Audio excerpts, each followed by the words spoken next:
Hello there, it's Simone. I'm here to share my first Summer of Bottles 2024 video. And before I start into the individual pens that I have already inked in June, I want to tell you what that project is all about, how I am planning on going about it, and then I'm going to share days 1 to 6 for June 1st to June 6th with you. So, what is the Summer of Bottles? I want to use all of my bottled inks in a pen. That's basically the bottom line. And I want to do this before the San Francisco Pen Show. So that leaves me a time frame from June 1st to August 15-ish. What I want to learn from this is if there are inks that I don't enjoy, what inks I even own in ink bottles. And the reason why I am looking at only bottled inks right now is because my main focus for so long were samples. In May of 2024, I did a 31 inks, 31 pens, 31 letters challenge, where I exclusively used samples, and I was really drawn to my ink bottles in the drawer. And so I thought, well, if I'm interested in them, then I should do something about it. And so I came up with the following project, which is a summer-long project for me. And to be completely honest, there are some inks, quite a few inks, in my bottled stash that I haven't used in any pen yet. So I have two stages. Stage one is using all of the unused inks that I have never had in pens yet, and then using the rest. The logistics, I have come up with an idea. I have all of my bottled inks. Why is talking so hard for me today? So all of my bottled inks are in here. And so I took them all. I made 2 stacks. I filmed a video recently where I showed you all of the ink bottles that I own and picked one favorite of each brand. And that was basically refamiliarizing myself with all of the inks that I have. And so when I was doing that, I didn't just put them all back. I took all of my swatch cards and put them into 2 piles. I made a pile of, I haven't used this ink in a pen just yet. And then I made a pile where I know I used this recently, and then I just put them in a random order so that I wouldn't have the same or similar colors back to back. And so the first inks to here are inks that I haven't used in pens yet, and then the rest are inks that I have.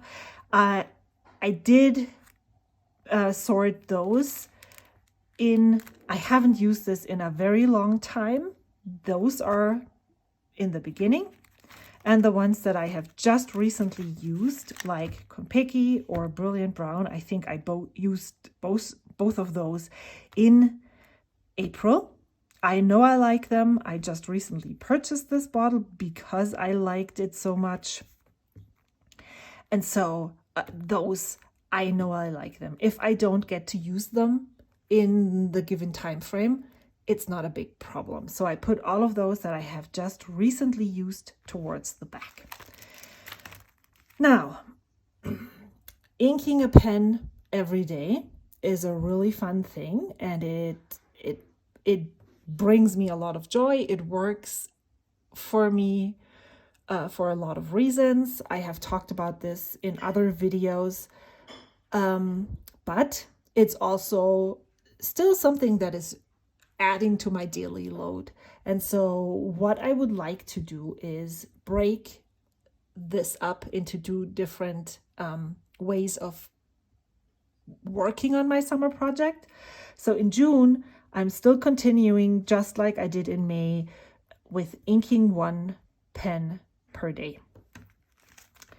And in July and August, I would like to ink only 3 pens per week. So I did some math. The San Francisco Pen Show, when I want this to be done, is on the weekend of the 23rd of August. So if we just leave this week alone here, we have 3 full weeks in August. I have been lying to myself because I counted this week twice. So 1, 2, 3, 4, 5, possibly 6 weeks where I will be inking 3 pens per week. So that means that if we disregard this one, there's 1, 2, 3, 4, 5, 6. And then I have 1, 2, 3, 4, 5, 6, 7, 8, 9, 10, 11, 12, 15, 18. So if I want to ink 3 pens for 6 weeks in July and August, then I need to get to the 18th of June with daily inking. And then I can do the 6 weeks of 3 inks per week. Or I go to the 21st and then I have 5 weeks per 3 pens and inks. I will decide this when I get to the 18th. Do I want to continue to the 21st? What am I going to do? I don't know. Today is almost the last day of school for my 2 kids. We'll see how this is going to work. I am not in any pressure. There's no outside pressure except the one that I'm putting on myself, and I'm trying to not put unnecessary pressure on myself. So the 18th would be awesome. The 21st would give me a lot of leeway in the second half of this project. But, it is what it is, and I never know what is going to happen. So that is how this project is going to work logistically. And now I'm going to show you the 6 pens that I had inked or have inked for days 1 to 6. These are those. And here's my book. I set it up a little bit differently in May. I made these rectangles for 31 days, and then I used one of those stickers here to mark the date, and then I made an entry. I need a little bit of change to mix things up to make it interesting for me, and so in June, this is what it's going to look like. I used the stamp for the 15, I think, 1, 2, 3. So the original idea was going to the 15th. I will just add stamps somewhere else if I'm going further, and then I just have 2 pages. So this is for the first 15 days. I have those stamped out here. I'm using my fountain pen to make a little swatch, and then I'm writing the ink right on the side here. And then I'm using my TWSBI Mini with a reverse architect nib that was ground by Kirk Spear of Penrealm to write the date. And then I'm making a swatch right here. And then I'm just writing in capital letters what ink I'm using and what pen it is in. And so this is what this looks like. It looks a little bit more orderly than May. Maybe I just need that structure right now. So I'm really liking how this looks. Let's get to it. I am going to show you a writing sample on my Rhodia notepad. So the first pen and ink pairing I was really excited about. I have wanted to use Lamy Pink Cliff in a fountain pen since I used Ackerman Party in the Business in the front, Party in the back. This ink reminded me a lot of Lamy Pink Cliff, and I wanted to see how they compare. I think this is has a little bit more red in it than Lamy Pink Cliff, but overall the difference isn't as visible in a pen than it is in a swatch. And I originally purchased this Sailor Pro Gear Slim Mini to use with platinum carbon black, kind of like an everyday carry pen. But I didn't really like platinum carbon black in this pen, and when I was thinking about what pen to use with this ink, I had been thinking about using this ink for a while, and so I always came back to this pen. And so I decided, you know what, I'm just going to clean it out and try it and see how I like it. And this might be a forever pairing. This is not normally a pen that I would purchase. I just wanted it, and it was super cheap on Amazon, and so I did get it. It's smaller or narrower than I usually prefer, but I really am liking these narrower nibs at the moment. Lamy Pink or finer nibs. This is a medium fine.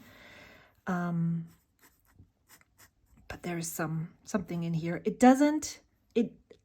For this pen to feel really good, I need very smooth paper. This Rhodia paper is almost too toothy for me to have a good writing experience, but for all the things that I'm using it for, it works well. Pro Gear Slim Mini in Azure Blue with a medium fine nib. This might be a forever pairing. And that's something that I want to talk about later on. For some reason, I thought that, I went into this first day with the thought of I might really see how I like these pens and inks, and maybe this is going to be a forever thing. But that is not a good mindset to go into all of those inks. It puts a lot of pressure on myself that I don't need, because I can swap around inks and pens as much as I like. There is no need for them to be married to each other. And so the next day I pulled out the ink bottle in the evening, and then I was not sure what pen to put this ink in, and I felt just like I did in the beginning of May, there wasn't much excitement there, and I didn't know exactly why that was. So I put Nagasawa Kobe number 47 Aotani Cascade Green into the Montegrappa Elmo Marshmallow with a medium nib. This is a very expensive Euro nib holder, but every time I use this, I really enjoy it very much. And I've often thought, since I purchased it, was it really worth spending that much money on this pen? And I probably wouldn't do it again today, but I'm really glad I have this pen. So no, I do not regret purchasing this pen, even though maybe I wouldn't purchase it again today. Cascade. There's something about the weight distribution of this this pen, there is a, like, it looks very similar to Estes. There is a metal inlay in this inside of this pen, which makes it just so comfortable in my hand. I don't post it. I could, I don't. And every time I use it, I'm just loving it. And this ink in this pen is just fabulous. I love writing with this. And even though I wasn't sure if this was going to be a permanent inking, I don't see a lot of teal in it. There are some hints, greenish hints here that are pulled out with this ink for sure, but it's not necessarily a, you know, people who love matching their inks with their pens probably wouldn't go for this combination. I really like it, especially after using it for some letters. Marshmallow in medium. And I think I had a different nib on this pen, but I think I will leave this Montegrappa medium nib on this pen because every time I have an ink in here with this nib, I really enjoy the writing experience. And then we'll go to the third, which was Ferris Wheel Press Grape Ice Pop. This was an ink bottle that Kristen from Life Inspires Design destashed last year at the San Francisco Pen Show in 2023. And as I said, I haven't used it in a pen yet. And that is, well, not the ink. The ink I really like. It reminds me quite a bit of Sailor Shikiori Hara Hara, but when I look at it now, there is not a lot of similarities. It's actually even closer to Diamine Harmony, but it does have a little bit more depth and I think more pink.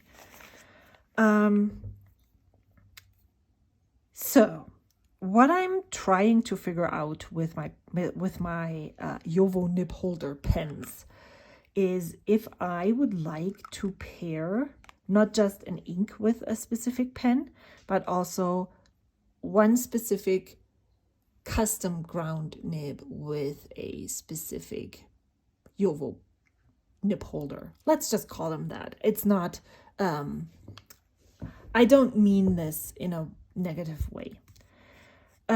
So I didn't extremely enjoy my Monarch nib when it was on my Schoen Design Ultim pen, which I purchased both of them together with the intention of using the Monarch nib with the Ultim pen. And I wanted to know, and I did this just in May, I moved this over somewhere. Don't know where it is now though. I moved the Monarch nib onto the, it's not on here. I moved the Monarch nib onto the Walltown Watts because I wanted to see how it differed, the writing experience differed. It's not here. Here. So here I used the Schoen Design Ultim Monarch nib on the pen, and then I just unscrewed both of the nibs and swapped them around and tried this ink in this pen, and it was such a different writing experience that I decided, oh, I want to ink up this pen and nib again just to see if there's anything with the nib. And no, there's nothing with the nib. Putting this onto this pen makes me fall in love with this nib even more. And I am definitely going to keep this nib on this pen forever. Not sure if I will definitely swap out and rotate through inks in this pen. But this is just awesome. So Ferris Wheel Press is not normally a brand of ink that I endorse. I just don't I don't get along with most of their inks that I have tried.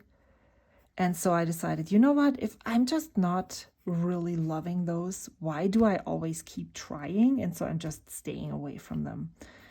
Walltown What's?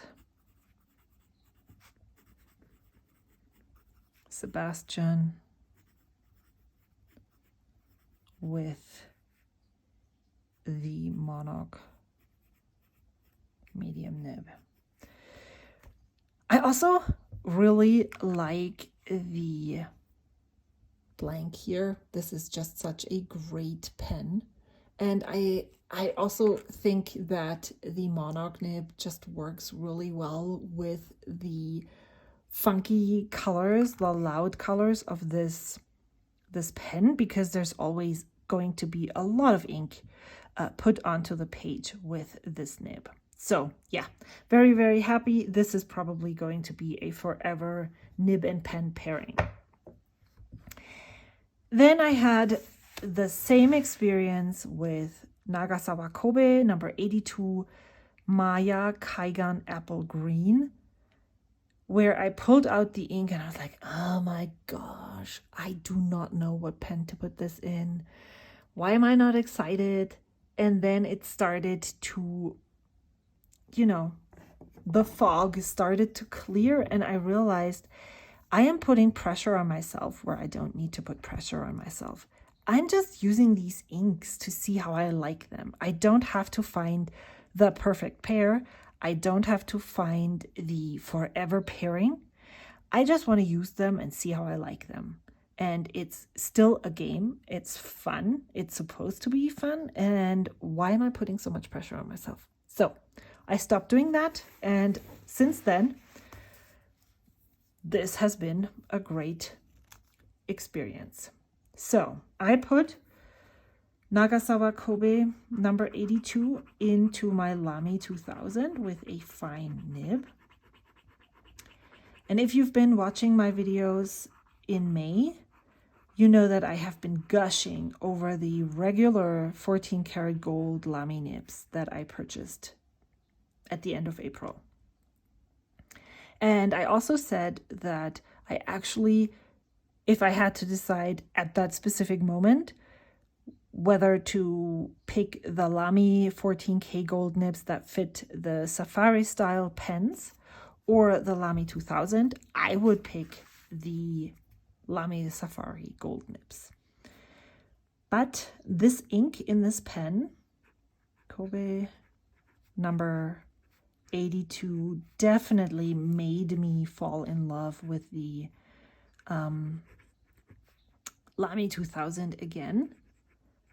Maybe not necessarily, I would probably in a storm and I had to get out of the house, I would probably still pick the 14K gold nibs that fit the Lamy Safari over the Lamy 2000. But it, on the scale, it moved up. Apple green. And this is such a fun green. I purchased this ink as well as the other Kobe ink, Lamy 2000, black macrolon,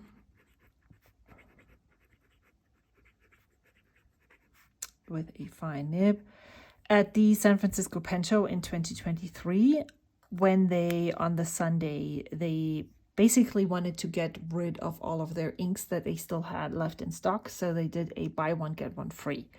However, of course, their inks had already been picked over quite a lot, and so there wasn't much left. So I went through their list and the leftover bottles and picked two that I kind of liked. And even though I really enjoy them right now, they probably wouldn't have been my first picks. And another learning experience, maybe I shouldn't buy the buy one, get one offer to get two inks that I possibly, maybe like well enough to use. Maybe I should get a full-priced bottled ink that I really, really want. So sometimes it's not the best idea to only go for the better deal. You know what I mean? Maybe the the more expensive single ink that I really love would in this case have been the better deal for me. Then Diamine Celadon Cat. Now, another story here. I picked this ink, or I purchased this ink mainly to use for my, shaky here. Mainly to use for my pens from my pen case project that I have been talking about for 1.5 years and I haven't started yet. But just as here, I have pulled out the paper, I have pulled out the notebook, and I took some notes on a video where I talked about my very first pen that I want to work on. So maybe it's coming to fruition at some point in this year. I purchased this ink as a dry ink. You can't even see. What am I doing? Purchased Celadon Cat as a dry ink for that project. In that project, I want to use Waterman Serenity Blue, the same wet ink for all the pens that I'm logging in that pens from my pen case notebook. Dry ink, always the same dry ink. And so I purchased Diamine Celadon Cat. But what I didn't consider was that I don't necessarily like those light blue inks. I realized that when I used Wearingeul Sedna on day 7 in May. They're not the same hue for sure, but they are in that similar realm of colors that I just don't enjoy in pens. And it's very light blue on this Cosmo Air Light paper. However, it is much more interesting. I'm still not sure if I like it on Tomoe River paper, but it definitely looks different. I mean, look at how this looks. Looks almost like a greenish gray. It reminds me of Verdigris, possibly, from J. Herbin, compared to the Cosmo Air Light paper. So this I could probably live with. This I'm not enjoying at all. And I put it into the Scribo Feel in Mosto with a medium nib.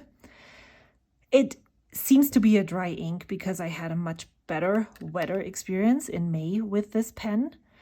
And for some reason, not sure why, besides purchasing Diamine Celadon Cat for that project, I also purchased Troublemaker Petrichor. I think the reason why I purchased Petrichor was because I then read that lots of people didn't consider Diamine Celadon Cat a dry ink. And so I know for sure that Petrichor is dry. And so I purchased that as a backup plan or the dry ink for that project. So this was a dry experience, not an enjoyable experience. So what I'm thinking is, especially because I'm considering both of those inks for that pens from my pen case project, I will clean this out after this video. And then when I am inking Petrichor, I will put it in this same pen and see how the experience compares, especially because it's going to be quite soon.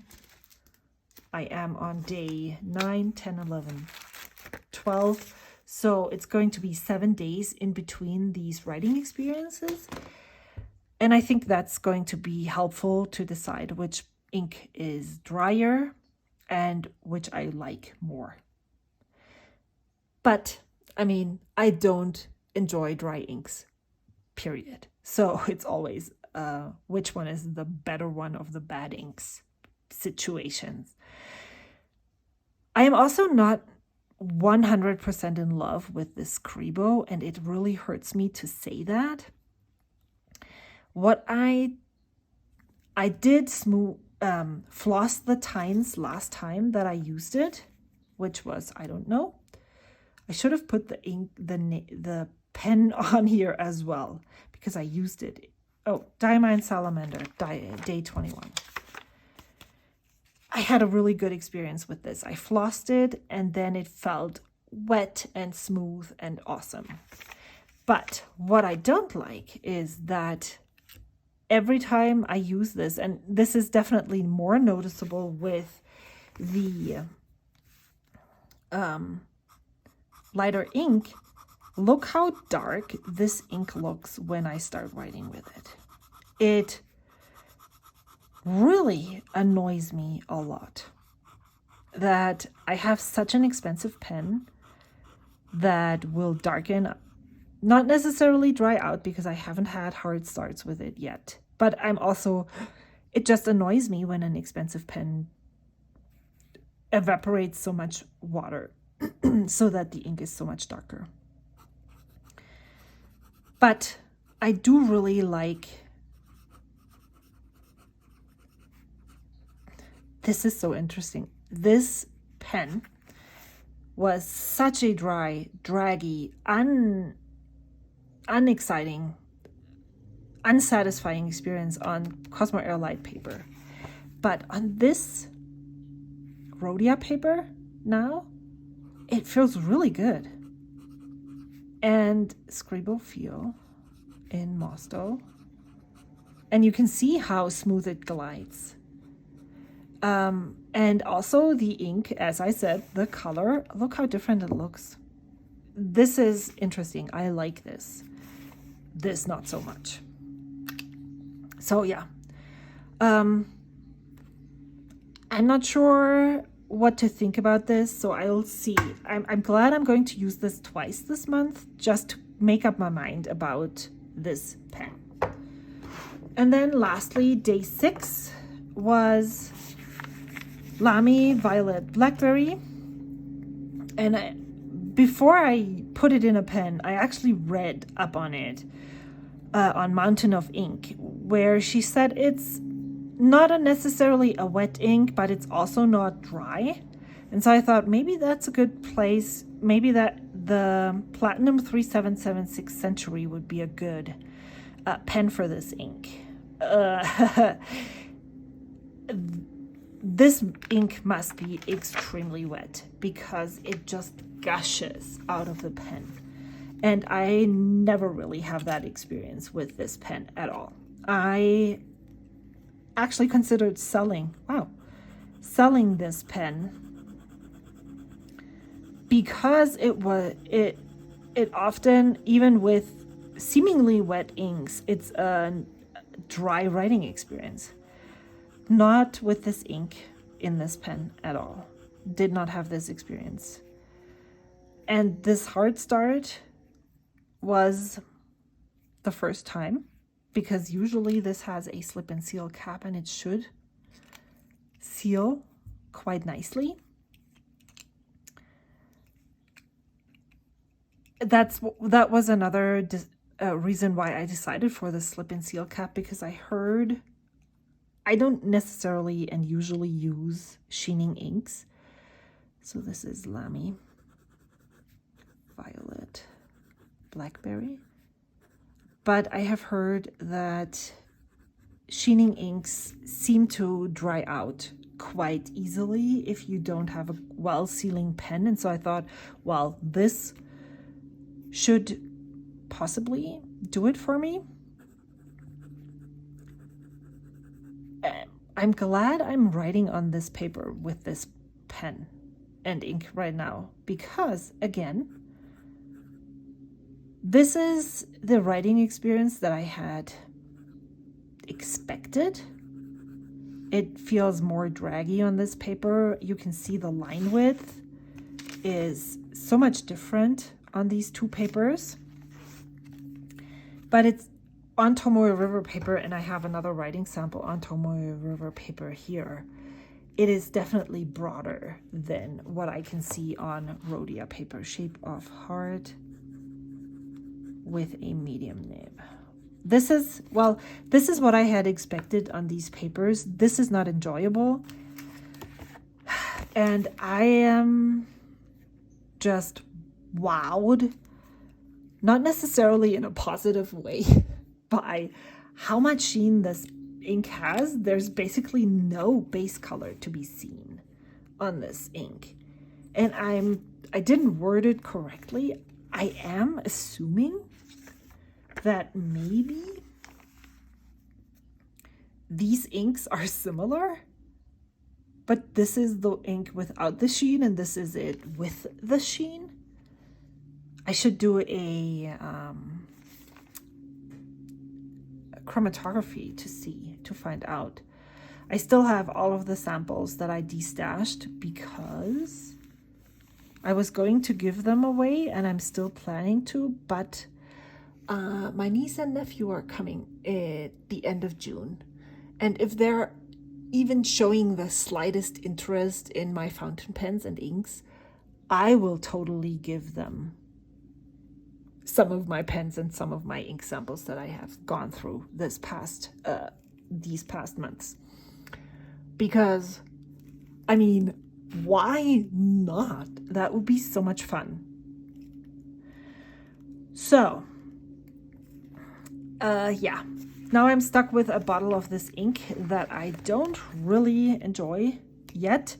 Not giving up, but this is definitely one of those ink bottles that I might pull out at the end of this whole experiment, challenge, project, and take with me to San Francisco to pass along to someone else. So yes, here is a little sneak peek for what you're going to see next week. I totally went and purchased the Lamy Safari Pina Colada when it released, and it came here in 2 days. Yep. I don't know how Venice does that, but they must put some kind of shipping potion into their boxes because they deliver basically the next day. And some shipments from the same place using the same shipping method take forever. So, the only learnings that I have had so far is that I have amazing inks in bottles. I really love my pens. Maybe that's one thing that I'm trying to figure out as well while I'm using all of those inks in pens is I want to use all of my pens again before the San Francisco Pen Show, because I have come to the conclusion that I really want to love and be excited about every pen that I have in my collection. That's why I'm so happy about this new discovery of this nib in this pen. And I want to figure out, so I want to love every pen in my collection, and I want to figure out if a pen needs to leave or if maybe I need to tweak the nib just a tiny bit to make me really love it. And so that's another thing that I'm trying to figure out before the San Francisco Pen Show, so that I can take those pens that I don't want to let go of. Like, for instance, the Sailor Pro Gear Too Hot Habanero. I love that pen. I don't want to let that go out of my collection, but I'm not sure that the music nib is the right nib for me. And so I am going to try that again this project, maybe even twice, just like I'm going to try the Scribo Feel more than just once, to see maybe I can get it ground at the pen show. So first, I really love my inks. I really am enjoying this project as much as I did my 31 inks, 31 pens, 31 letters. These projects give me life. They just reinvigorate my excitement for my hobby in another way. Lets me look at things just slightly differently, even though I'm using all the same things. And as I said, the other learning that I had was to not put any pressure on finding a perfect pairing for an ink, because who says I have to have that? Okay, that's it. I hope you enjoyed this video. If you did, I would totally appreciate a like, or if you have any questions, comments, leave them down below. I am trying to respond to most, if not all of them, but I am really lacking in that department at the moment. So I'm trying, but I'm not really good at it right now. I will see you again next week with the second week in this project, and I hope that there will be videos after that, because then it's summer break. Goodbye.